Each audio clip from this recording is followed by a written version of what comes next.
خیر الہدی ہدی محمد صلی اللہ علیہ وسلم وشر الامور محدثاتها وکل محدثۃ بدعہ وکل بدعۃ ضلالہ وکل ضلالۃ فی النار۔ اعوذ باللہ من الشیطان الرجیم، بسم اللہ الرحمن الرحیم۔ وَلِتُكْمِلُوا الْعِدَّةَ وَلِتُكَبِّرُوا اللَّهَ عَلَى مَا هَدَاكُمْ وَلَعَلَّكُمْ تَشْكُرُونَ۔ وقال تعالی الأخلاء يومئذ بعضهم لبعض عدو إلا المتقين۔ یا عبادی لا خوف علیکم اليوم ولا انتم تحزنون الذین آمنوا بآیاتنا وکانوا مسلمین۔ محترم بزرگوں، بھائیوں، ماؤں اور بہنوں، تمام تعریف اس رب العالمین کے لیے ہے جس نے بے شمار نعمتوں کے ساتھ دنیائے انسانیت پر سب سے بڑا احسان و کرم یہ کیا کہ اپنا کلام مجید قرآن کریم ہماری اور آپ کی ہدایت کے لیے، کامیابی کے لیے، دنیا اور آخرت کی سعادت کے نسخے کے طور پر نازل فرمایا۔ اور اس قرآن کی برکت سے ہمیں ماہ رمضان کی طرح ماہ رمضان کی شکل میں فضیلتوں، برکتوں اور رحمتوں سے بھرپور مہینہ دیا۔ اس کے دن کے روزوں کو فرض کیا، رات کے قیام کو مشروع کیا، مسنون کیا۔ اس میں عبادتوں کا اجر و ثواب خوب بڑھا دیا اور راہ ہموار کر دی کہ اہل ایمان محنت کریں، کوشش کریں، ایمان و احتساب کے ساتھ اللہ رب العالمین کے سامنے جھکیں، دعا مانگیں، توبہ استغفار کریں، گڑ گڑائیں، اپنے گناہوں کی معافی مانگیں، تو پروردگار جنت کے دروازے ان کے لیے کھول دے اور جہنم کے دروازے بند کر چکا۔ اس کے ساتھ ہی اللہ تبارک و تعالیٰ نے اس ماہ مبارک کی تکمیل پر ہمیں اور آپ کو یہ دن دیا کہ ایک مہینے کے تربیتی وقفے میں اللہ کی عبادت ایمان و احتساب کے ساتھ کرنے کے بعد ہم ایک میدان میں جمع ہوں، تمام مرد و خواتین۔ رسول اللہ صلی اللہ علیہ وسلم نے مردوں کے ساتھ خواتین کو بھی حکم دیا، یہ ہم اور آپ جانتے ہیں، اس لیے کہ خواتین بھی شریعت کی مکلف ہیں۔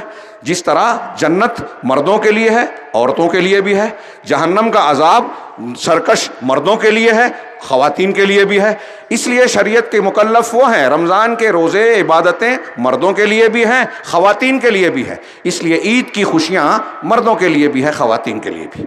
چنانچہ عید کے دن ہلال عید کے نظر آتے ہی پہلا حکم رب العالمین نے یہ دیا کہ لِتُكْمِلُوا الْعِدَّةَ، گنتی پوری کر لی۔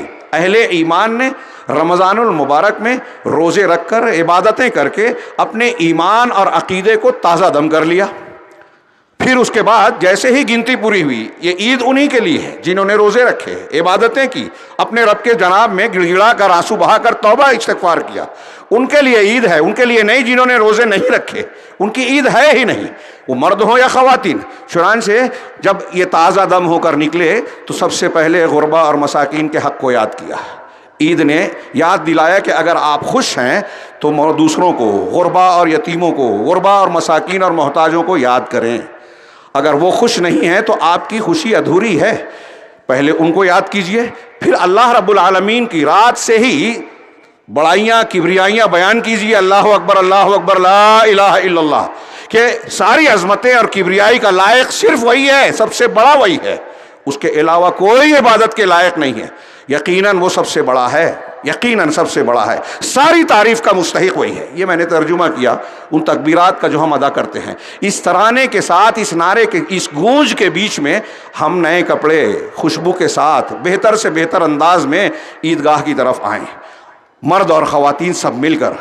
پھر یہاں 2 رکعت شکرانہ ادا کریں۔ عید کا پیغام یہ ہے کہ اللہ کی توحید کو اختیار کیا جائے، اللہ کی بڑائیاں بیان کی جائے، تعریف کا حقدار اسے کہا جائے، خود تکبر میں مبتلا نہ ہو، نیا لباس پہنا ہے لیکن تواضع اختیار کرے کہ رب کا شکر ادا کریں۔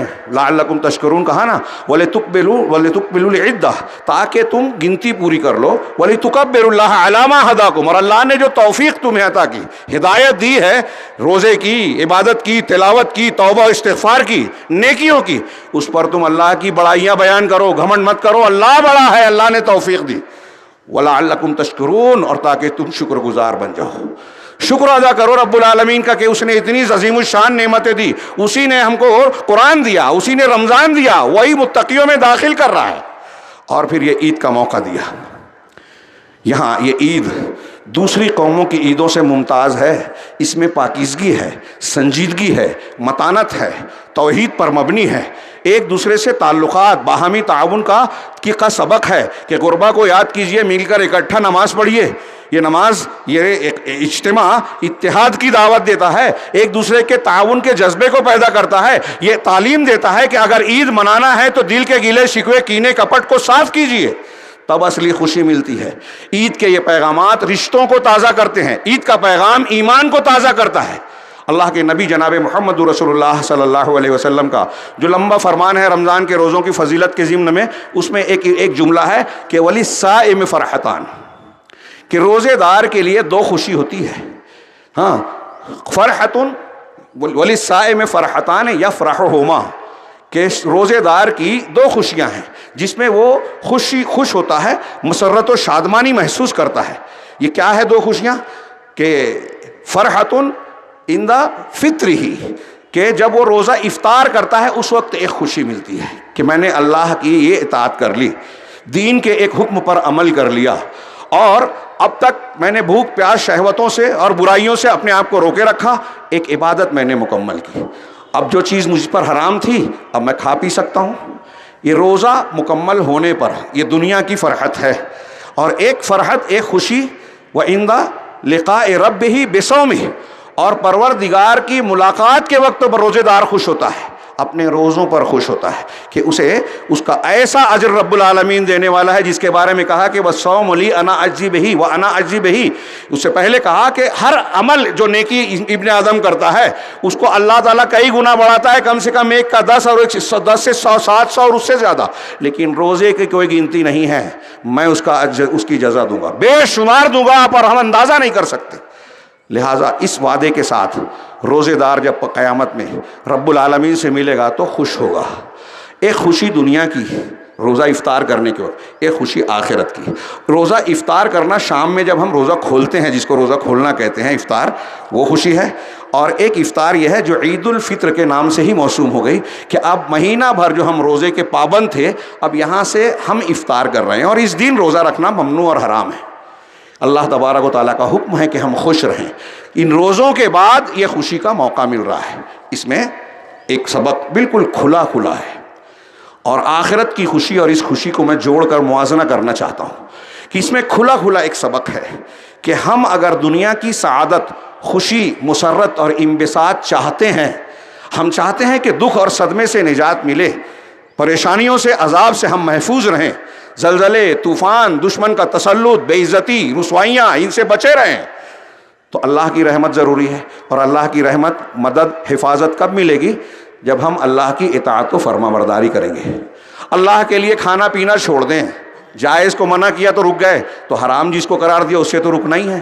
کھانے پینے میں جو حرام ہے، کردار و عمل میں جو حرام ہے، بات چیت میں جو حرام ہے، عقیدے میں جو حرام ہے، ساری چیزوں کو چھوڑ دیں. عبادات میں جو حرام ہے اس کا ارتکاب کرنا بدعت ہے. بدعت، شرک، گناہ کبیرہ، گناہ صغیرہ بندے کو اللہ سے دور کرتا ہے، خوشیوں سے محروم کرتا ہے، وہ شقاوت و بدبختی لاتا ہے. یہ ایک منظر دیکھیے کہ یہ روزے کے بعد ہم کو خوشی کا موقع دیا رب العالمین نے، اور قیامت کے دن جو خوشی، جو ماحول ہوگا، اس منظر سے اس منظر کا جو آج ہم یہاں اکٹھا ہیں موازنہ کیجئے. میں نے سورہ زخرف کی چند آیتیں پڑھی، ہاں آگے کی آیت ایک ایک جملے پر موازنہ کرتے جائیں. اللہ تبارک و تعالیٰ نے مشرکین کا ذکر کرتے ہوئے کہ یہ لوگ قیامت کا انتظار کر رہے ہیں کہ اچانک ان کے پاس آ جائے اور شعور بھی نہ ہو. اس دن میں کیا ہوگا؟ الاخلاء یومئذ بعضهم لبعض عدو الا المتقین، کہ سارے گہرے دوست جو دنیا کے تعلقات اور رشتے ہیں، دوستیاں ہیں، سب مٹ جائے گی کہ دنیا وہاں میدان محشر میں گہرے دوست ایک دوسرے کے دشمن بن جائیں گے، سوائے متقیوں کے. تقوی کی بنیاد پر، دین کی بنیاد پر جس کا تعلق ہے دنیا میں، قیامت کے دن بھی یہ تعلق قائم رہے گا. اور دنیا میں دنیا داری کی بنیاد پر، فسق و فجور کی بنیاد پر، گناہوں میں تعاون کی بنیاد پر جس کی دوستی ہے، تعلق ہے، وہ ایک دوسرے کے دشمن ہو جائیں گے، آپس میں لڑیں گے، لعنت ملامت کریں گے کہ تمہاری وجہ سے میں جہنم کا حقدار بن گیا، تمہاری وجہ سے میں گمراہ ہو گیا.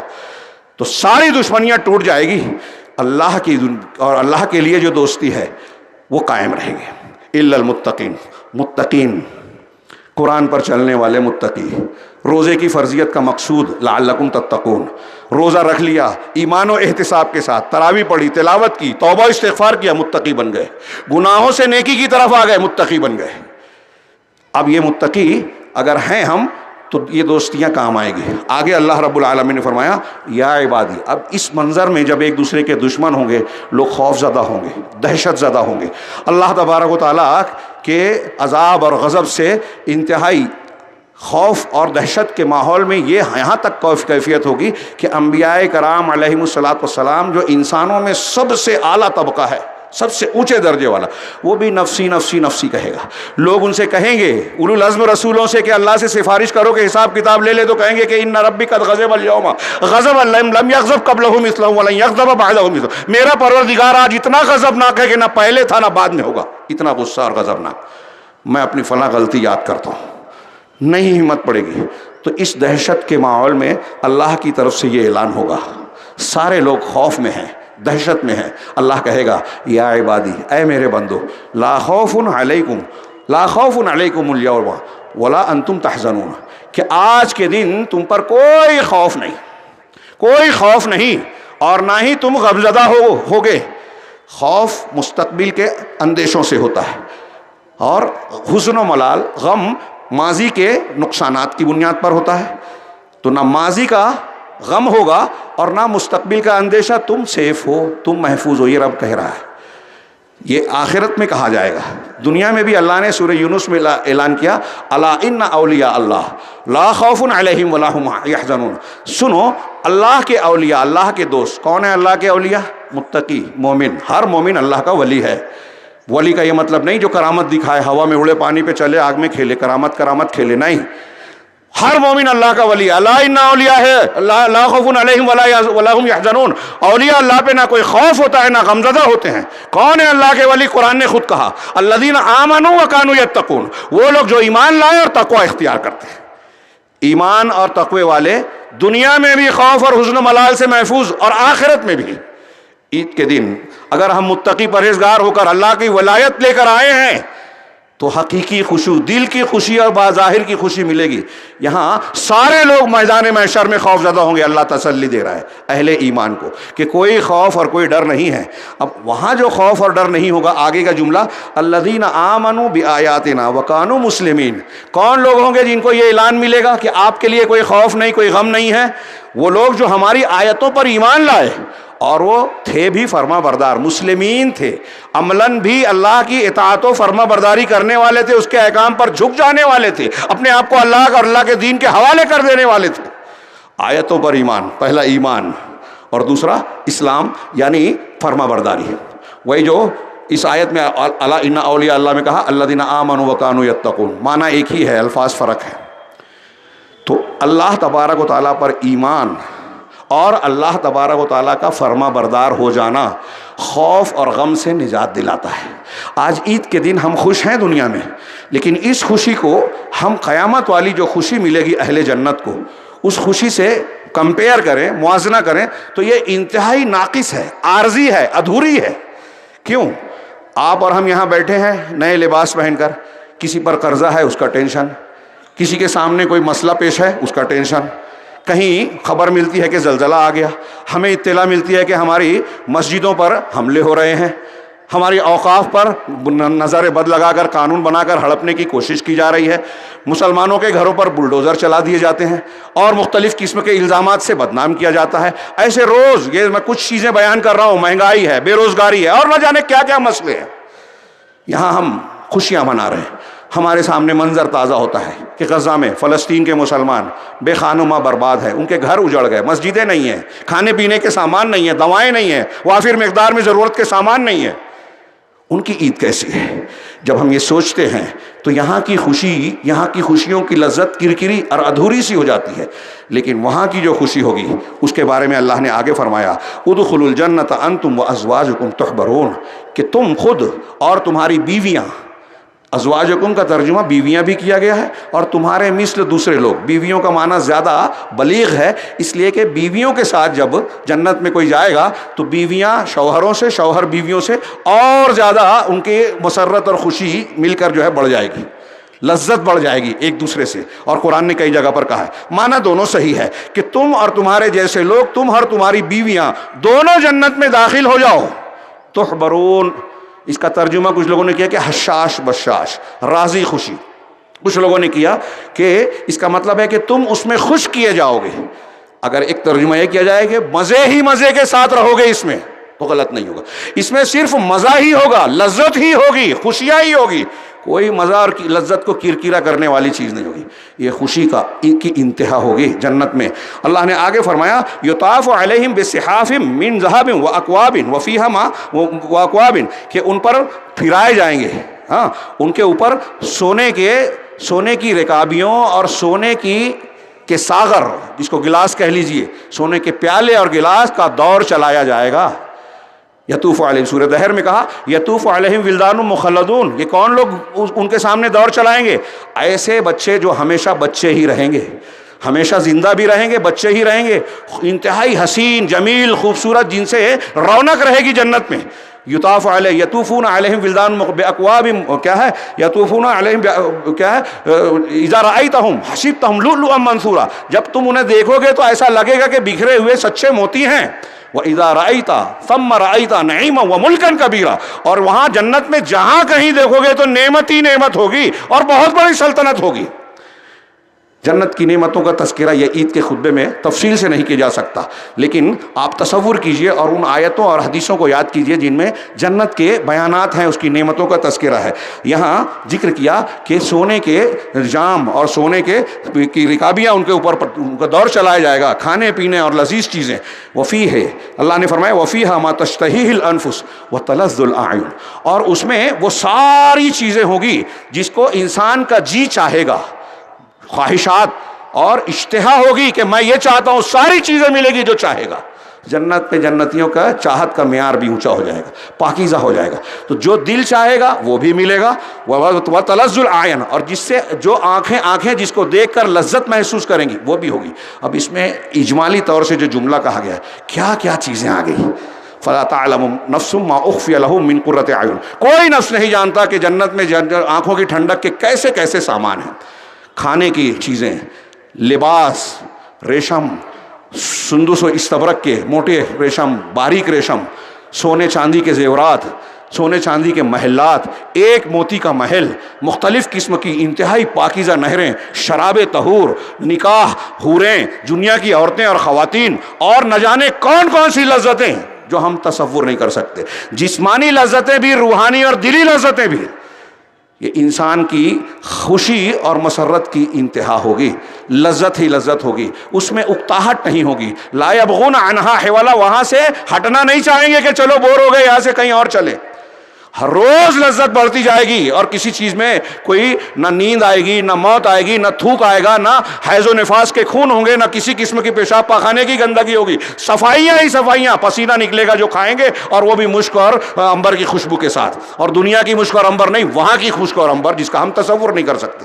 تو اس میں آنکھوں کی لذت کا بھی سارا سامان ہوگا، اچھے اچھے مناظر ہوں گے، انتہائی پررونق اور دل کو بھانے والے مناظر ہوں گے. اللہ رب العالمین کا دیدار ہوگا جو سب سے بڑی نعمت ہوگی، جس سے آنکھوں کو لذت ملے گی، دل بھی جو چاہے گا، اور آنکھیں جو جس سے لذت محسوس کرے گی. وَأَنْتُمْ فِيهَا خَالِدُونَ، یہاں بھی ایک بات یہ بھی کہ اور تم اس میں ہمیشہ ہمیش رہو گے. ہمیشہ ہمیش. دنیا میں کتنا بھی کما لو، بنا لو، کوٹھیاں، کارخانے اور جائیداد، پراپرٹی، یہاں سے چلے جانا ہے. ایک دکھ کی بات ہوتی ہے کہ بہت کما لیا لیکن مر جائیں گے، یہ دکھ ہو جاتا ہے انسان کو. جنت کا معاملہ یہ ہوگا کہ وہاں یہ گارنٹی ہوگی کہ کبھی موت نہیں آئے گی، موت کو موت کر مار ڈالا جائے گا، اور ہمیشہ ہمیش جنتی ایک ہی عمر میں ہوں گے، لذتوں کے ساتھ روز لذت بڑھتی جائے گی، اس میں ہمیشہ رہیں گے، کبھی وہاں سے موت نہیں آئے گی، ہٹیں گے نہیں. آگے اللہ نے فرمایا وَتِلْكَ الْجَنَّةُ، یہ جو اتنی نعمتوں کا میں نے سرسری سے ذکر کیا، آگے اللہ نے کہا وَتِلْكَ الْجَنَّةُ الَّتِي أُورِثْتُمُوهَا بِمَا كُنْتُمْ تَعْمَلُونَ. بس اس جملے پر غور کیجئے عید اور رمضان سے جوڑ کر، کہ اس جنت کا تم کو جو وارث بنایا گیا ہے، أُورِثْتُمُوهَا، وارث، مالک، جو وارث ہو گیا مالک ہو گیا ہمیشہ کے لیے، جنت کے وارث. اور ملکن کبیرہ، دنیا سے زیادہ، ایک ایک جنتی کی جنت دنیا سے کئی کئی گنا زیادہ بڑی ہوگی. کہ اس جنت کا جس کو تم کو وارث بنایا گیا ہے. کیوں بنایا گیا؟ بما کنتم تعملون، جو تم عمل کرتے تھے اس کے بدلے میں. یہ جملہ قرآن میں کئی جگہ ہے. وَتِلْكَ الْجَنَّةُ الَّتِي نُورِثُ مِنْ عِبَادِنَا مَنْ كَانَ تَقِيًّا، سورہ مریم کی آیت ہے کہ اس جنت کو اپنے بندوں میں سے ہم اس کے حوالے کریں گے، وارث بناتے ہیں اس کو جو تقی ہے، متقی ہے، روزہ رکھ کے جس نے اپنے آپ کو متقیوں میں شامل کر لیا، جو متقی ہے. ایک جگہ فرمائے وَنُودُوا أَن تِلْكُمُ الْجَنَّةُ أُورِثْتُمُوهَا بِمَا كُنتُمْ تَعْمَلُونَ، کہ ان کو ندا دی جائے گی کہ جنت کے جو تم کو وارث بنایا گیا ہے تمہارے اعمال کے نتیجے میں. اب یہاں غور کیجئے کہ ہم نے رمضان میں عمل کیا، روزے کی شکل میں انفاق اور اللہ کے راستے میں خرچ کیا، تراویح پڑھی، قرآن کی تلاوت کی، غربا مساکین اور حقداروں کے حقوق کا خیال کیا، اللہ کے جناب میں اپنے گناہوں کی سچی توبہ کی، اگر سچے دل سے کیا ہے، ایمان و احتساب سے عبادتیں کی ہے، تو اس عمل کے بدلے میں یہ جنت ملے گی. تو ایک خوشی روزہ افطار کی، عید الفطر کی، اور ایک خوشی روزے دار کو ملے گی آخرت کی، اور یہ عمل کے بدلے میں ملے گی. میں یہاں میسیج یہ دینا چاہتا ہوں کہ آج پوری دنیا میں مسلمان رو رہے ہیں، پریشان ہیں، ڈرے ہیں، سہمے ہیں. یہ قرآن بتا رہا ہے. ہم شکوہ شکایت، کچھ لوگ جہالت میں رب سے بھی شکایت کرتے ہیں کہ مسلمانوں پر اتنا ظلم ہو رہا ہے، بم برسائے جا رہے ہیں، گھروں کو، عبادت گاہوں کو، مسجدوں کو تہس نہس کیا جا رہا ہے، اور سرکش لوگ، ظالمین، دشمنان دین، ان کا کچھ بگڑتا نہیں ہے. یہ ہمیں نظر نہیں آتا. اللہ تعالیٰ مہلت دیتا ہے. فرعون کو بھی لمبی مدت دی تھی، فوراً اللہ کا عذاب نہیں آتا، یہ بھی اس کی رحمت کا حصہ ہے، توبہ کا موقع دیتا ہے. ہم کو بھی آزماتا ہے کہ ہم شکوہ شکایت کرتے ہیں یا اللہ پر بھروسہ کر کے صبر کرتے ہیں. تو پوری دنیا میں مسلمان پریشان ہیں، خوشیوں کی تلاش ہے، صدمات ہیں، پریشانیاں ہیں، ہمارے خلاف قوانین بن رہے ہیں، ہماری مسجدیں خطرے میں ہیں، ہمارے کہیں بم برس رہے ہیں، کہیں جو ہے قوانین ہمارے خلاف بنائے جا رہے ہیں، جھوٹے مقدمات درج کیے جا رہے ہیں، کھانے پینے پر پابندی لگ رہی ہے، یہ نہیں کھا سکتے، یہ نہیں کاٹ سکتے، یہ نہیں بیچ سکتے، مسلمان بازار نہیں لگا سکتے، اور نہ جانے کیا کیا چل رہا ہے، نئی نئی خبریں آ رہی ہیں. اور مسلمان ڈرا ہے، سہما ہے. عوام ہی نہیں، خواص بھی ڈرے سہمے نظر آتے ہیں. سب ڈرے سہمے ہیں، باتیں کرتے ہیں اور مختلف قسم کی تدبیریں کرتے ہیں، لیکن وہ نسخہ اختیار نہیں کرتے جو عید ہمیں سکھا رہی ہے، رمضان سکھا رہا ہے، قرآن بتا رہا ہے کہ اگر تم کو دنیا کی جنت چاہیے تو یہاں بھی نیکی کیجیے، اللہ سے توبہ کیجیے، اللہ کے فرما بردار بن جائیے. اللہ تعالیٰ کی حفاظت ملے گی تو دنیا کی کوئی طاقت آپ کا پال بھی کا نہیں کر سکتی. سیدنا ابراہیم اکیلے تھے، کچھ نہیں بگڑا، نمرودیت نے اور پوری قوم نے پوری کوشش کی آگ میں ڈالنے کی، جلا نہیں سکے. فرعون کا پورا لشکر آیا تھا پیچھے، اللہ تعالیٰ نے دریا سے راستہ بنا کے موسیٰ علیہ السلام اور بنی اسرائیل کو نکال دیا. نبی کریم صلی اللہ علیہ وسلم کو گھیرا تھا ہجرت کی رات میں، سارے قبیلے کے نوجوانوں نے، ان کے بیچ سے اللہ نے محفوظ پہنچایا مدینہ. تو کیا ہماری حفاظت نہیں کر سکتا؟ ہماری مسجدوں کی حفاظت نہیں کر سکتا؟ ہمارے اوقاف کی حفاظت نہیں کر سکتا؟ ہمارے گھروں کو بلڈوزر سے نہیں بچا سکتا رب العالمین؟ لیکن اس کا نسخہ کیا ہے؟ اس کا نسخہ یہ ہے کہ ہم متقی بن جائیں.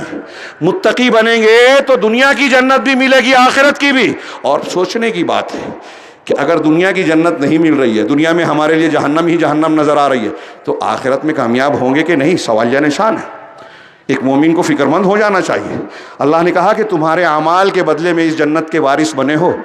یہ تعلیم ہم کو رمضان نے دی کہ روزے رکھو. اللہ نے کہہ دیا جو مان لو، کھانا پینا ہی نہیں بلکہ روحانی روزہ بھی رکھو. کسی کی غیبت مت کرو، جھوٹ مت بولو، دھوکہ مت دو، گالی گلوچ مت کرو، لڑائی جھگڑا مت کرو. روزے کی حالت میں ان سب چیزوں کی پابندی 1 مہینے تک ہم نے کی. اگر کی ہے ایمان و احتساب کے ساتھ تو متقی بن جائیں گے، اور متقی بن گئے تو دنیا اور آخرت کی نعمتیں ہمارے لیے کھل جائے گی.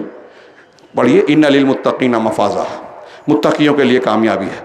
مگر تم تقوی اور ایمان اختیار کرو تو اللہ آسمان اور زمین کی برکت کے دروازے کھول دے گا. سورہ اعراف کی آیت ہے. سورہ آل عمران میں کہا ان تصبروا وتتقوا لا یضرکم کیدہم شیئا، اگر صبر کرو اور تقوی اختیار کرو تو دشمنوں کی چالیں سازشیں تمہارا کچھ بگاڑ نہیں پائیں گے. قرآن کہہ رہا ہے ہمارا ایمان ہے، سچ ہی ہوگا، جھوٹ ہو ہی نہیں سکتا. لیکن ہم کہاں مانتے ہیں؟ ہم ایمان اور تقوی چھوڑ کے باقی سب کر رہے ہیں، اور برائیاں ہمارے یہاں، شرک ہمارے یہاں ہے، بدعت ہمارے یہاں ہے، خرافات ہمارے یہاں ہے، نشہ خوری ہمارے یہاں ہے، حقوق تلفی ہمارے یہاں ہے، ماں باپ کی نافرمانیاں ہیں. کون سا گناہ ہے؟ رشتے کاٹ رہے ہیں، حرام خوری کر رہے ہیں. کون سی گناہ ہے جو ہم نہیں کر رہے ہیں؟ اگر ہم چاہتے ہیں کہ عزت ملے، ترقی ملے، حفاظت ملے، رب العالمین کی رحمت ملے، دشمن کے دانت کھٹے ہوں، تو دشمنوں سے گڑ گڑائیے مت، اپنی چاپلوسی وہ مت کیجیے، اللہ رب العالمین کے حوالے اپنے آپ کو کیجیے، متقی بن جائیے. دنیا کی جنت بھی ملے گی۔ تو اللہ تبارک و تعالیٰ آگے کہتا ہے لکم فیہا فاکہۃ کثیرہ منہا تاکلون، اس میں تمہارے لیے بہت سے میوے ہوں گے طرح طرح کے، جس میں سے تم کھاؤ گے، الگ الگ قسموں کے میوے کھاؤ گے۔ کھانے کے بعد میوے کا ذکر، یعنی یہ تکمیل ہو جائے کہ نعمت، ہر نعمت مکمل ہوگی، کہیں کوئی ادھورا پن نہیں ہوگا۔ اس کی تفصیلات آپ قرآن حدیث میں پڑھیے۔ جو لوگ متقی نہیں ہیں، جو لوگ روزے سے بھی سدھرتے نہیں ہیں، توبہ استغفار اب بھی کرنے کے لیے تیار نہیں ہے، وہ اگلا جملہ پڑھیے۔ اللہ نے فرمایا ان المجرمین من فی عذاب جہنم خالدون، یقیناً مجرمین مرد ہو یا خواتین ہو، اگر مجرمین جہنم میں ہمیشہ رہنے والے ہیں، ہمیشہ، کبھی نہیں نکلیں گے۔ لا یفتر عنہم وہم فیہ مبلسون، ان پہ عذاب کوئی کی کمی نہیں ہوگی، کوئی وقفہ نہیں ہوگا، ہلکا نہیں ہوگا عذاب، اور وہ اس میں مایوس ہو جائیں گے۔ مایوس ہو جائیں گے کہ عذاب میں کمی ہوتی ہی نہیں، اب اضافہ ہو رہا ہے۔ مایوس ہو جائیں گے کہ ابھی جہنم سے چھٹکارا اور نکلنے کا کوئی راستہ ہی نہیں ہے، اس میں مایوس ہوں گے۔ وما ظلمناہم، ہم نے ان پر ظلم نہیں کیا۔ یہ آخرت کی بات ہے، جہنم کی۔ دنیا میں بھی اگر کہیں مصیبت آ رہی ہے، کہیں سیلاب ہے، کہیں زلزلہ ہے، ابھی برما میں زلزلہ آیا 3-4 دن پہلے، ہاں، اور دوسری جگہوں پہ دوسری مصیبتیں ہیں، ہمارے گھروں میں دوسری مصیبتیں ہیں، تو اللہ ظلم نہیں کرتا۔ ولیکن کانوا ہم الظالمین، لوگ خود ہی ظالم ہیں، اللہ کا قصور نہیں ہے۔ قرآن آیا، رمضان آیا، ڈرانے والے آئے، تم کو سکھا رہے ہیں، بتا رہے ہیں بچنا ہے اللہ کے عذاب سے دنیا اور آخرت کے، تو راستہ کیا ہے، لیکن تم ماننے کے لیے تیار ہی نہیں ہو۔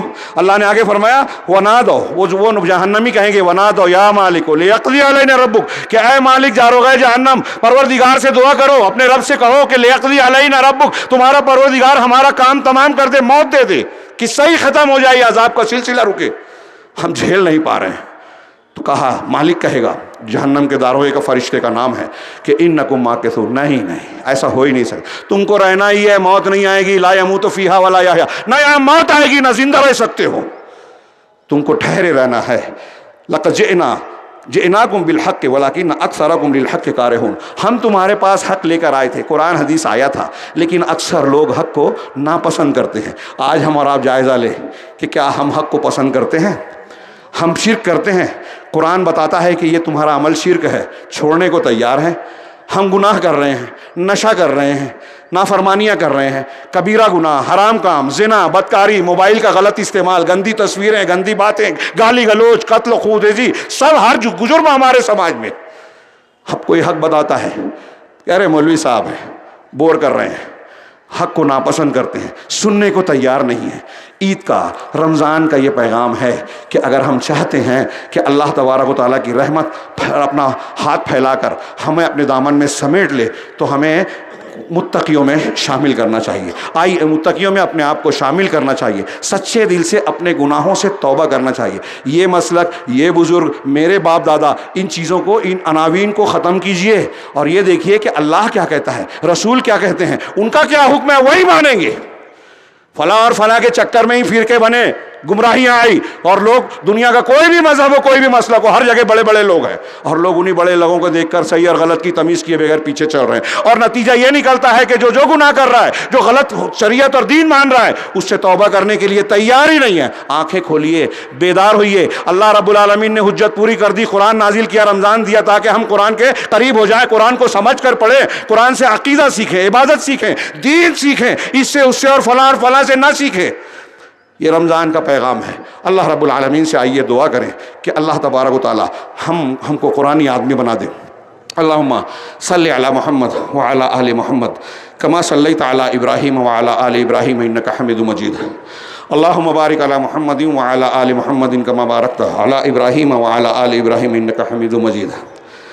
رب العالمین، تو حی و قیوم ہے، ارحم الراحمین ہے، تو تواب ہے، تو غفار ہے۔ پروردگار تو ہمارے گناہوں، ہماری خطاؤں کی بخشش فرما دے۔ پروردگار ہمارے روزوں کو تو قبول فرما، ہمارے جو بھی ٹوٹے پھوٹے انداز میں ہم نے قیام اللیل کیا ہے، پروردگار تو اسے قبول فرما لے۔ رمضان المبارک میں انفاق کی شکل میں، تلاوت کی شکل میں، ذکر و اذکار کی شکل میں اور دوسرے نیک کاموں کی شکل میں ہم نے جو بھی ٹوٹی پھوٹی عبادتیں کی ہیں، پروردگار تیری ہی خاطر، تیرے حکم کو بجا لانے کی خاطر، انسانی تقاضے اور ہماری اپنی کمزوریوں کی وجہ سے ہو سکتا ہے اس میں کمیاں رہی ہوں، پروردگار ان کمیوں کو نظر انداز کر کے تو ان نیکیوں کو، ان عبادتوں کو قبول فرما لے۔ پروردگار ہم بہت گنہگار ہیں، یقیناً ہمارے گناہ بہت زیادہ ہیں، لیکن تو غفار ہے، تو غفور ہے، تو قابل التوب ہے، التواب ہے، تیری توبہ، تیری مغفرت کا دامن جو ہے ہمارے گناہوں سے کہیں زیادہ وسیع ہے۔ پروردگار تو اپنی مغفرت کے دامن میں ہمارے گناہوں کو سمیٹ کر اسے معافی دے دے، ہمارے گناہوں کو معاف کر دے۔ پروردگار ہم سے جو بھی اس رمضان المبارک میں جو بھی نیکیاں ہوئی ہیں، اس نیکیوں کے بعد ان کی حفاظت کرنے کی ہمیں توفیق عطا فرما، ہمیں ثابت قدم بنا۔ ایسا نہ ہو کہ رمضان میں ہم نے نوافل اور بہت ساری دوسری عبادتیں کی اور رمضان کے بعد ہم فرائض کو بھی ترک کرنے والے بن جائیں، حقوق کو تلف کرنے والے بن جائیں۔ پروردگار تو اپنی شریعت کا ہمیں پابند بنا، حقیقی معنوں میں متقیوں میں شامل فرما لے، اور پھر اس کی برکت سے پروردگار دنیا میں جو مصیبتیں، فتنے اور مختلف قسم کی پریشانیاں مسلمانوں کا تعاقب کر رہی ہیں، دشمنان دین جو ہمارے خلاف سازشیں کر رہے ہیں، مسلمان اور اسلام کو ہلاک و برباد کرنے کی کوششیں کر رہے ہیں، پروردگار ان سارے معاملات میں تو ہمیں اپنی حفظ و امان میں لے لے۔ پروردگار دشمنوں کی چالوں کو ناکام بنا دے، ان کی سازشوں سے ہمیں محفوظ رکھ۔ پروردگار تو فلسطین کے مسلمانوں کی مدد فرما، پروردگار تو ہندوستان کے مسلمانوں کی مدد فرما، دنیا کے کوئی بھی خطے اور کسی بھی علاقے میں بسنے والا کوئی مسلمان ہو،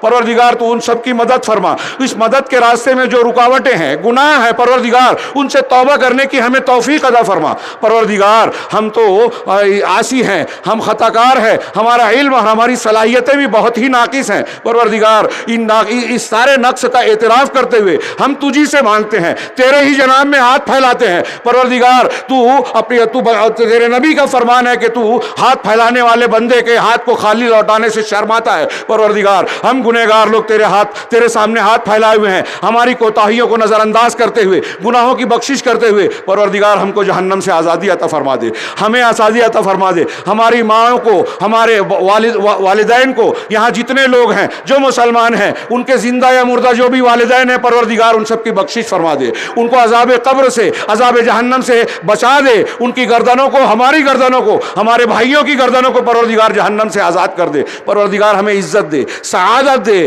ہمیں فتنوں سے تحفظ دے، ظاہری باطنی جو بھی فتنے مسلمانوں کے پیچھے پڑے ہوئے ہیں، پروردگار ان سے بیدار رہ کر ان سے اپنے بچاؤ کرنے کی ہمیں توفیق عطا فرما۔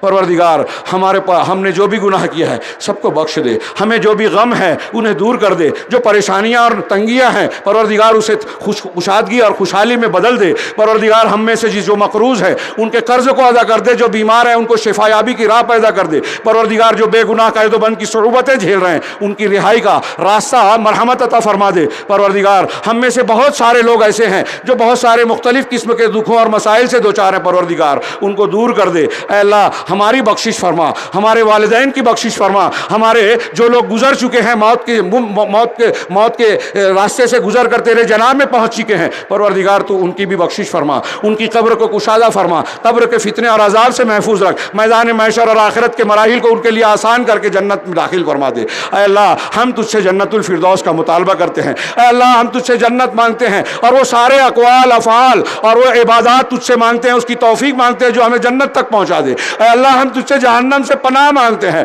تو ہی جہنم کا مالک ہے، تو جہنم سے بچانے والا ہے، پروردگار ہمیں جہنم سے آزاد کر دے، ہماری ماں بہنوں کو، ہمارے والدین کو، ہم بھائیوں کو، ہم تمام کو جہنم سے آزاد کر دے، ہمیں قبر کے عذاب سے محفوظ کر، جہنم سے آزاد کر، ہماری گردنوں کو جہنم سے آزاد کر دے۔ پروردگار اے اللہ ہم تجھ سے جہنم سے خلاصی چاہتے ہیں، اور ان تمام اعمال اور اقوال سے جن سے تو ناراض ہوتا ہے اور جن کی بنیاد پر جہنم کے عذاب دیتا ہے، پروردگار ان سب سے تیری پناہ مانگتے ہیں کہ ہمیں ان چیزوں سے محفوظ رکھ۔ اے پروردگار ہم کو تو مانگنا بھی نہیں آتا، جو مانگا ہے وہ بھی دے، جو نہیں مانگا ہے وہ بھی عطا فرما۔ تیرے نبی جناب محمد رسول اللہ صلی اللہ علیہ وسلم نے جتنی بھلائیاں دنیا اور آخرت کی، جتنے خیر اور اچھائیاں تجھ سے طلب کی ہے، پروردگار وہ سب ہماری جھولی میں بھی ڈال دے۔ اے تیرے نبی جناب محمد رسول اللہ صلی اللہ علیہ وسلم نے جتنی چیزوں سے پناہ مانگی، بچاؤ طلب کیا اور بچاؤ کو تجھ سے مطالبہ اور دعا کی، پروردگار ہم بھی تجھ سے پناہ چاہتے ہیں ان تمام چیزوں سے جس سے تیرے نبی جناب محمد رسول اللہ صلی اللہ علیہ وسلم نے پناہ مانگی۔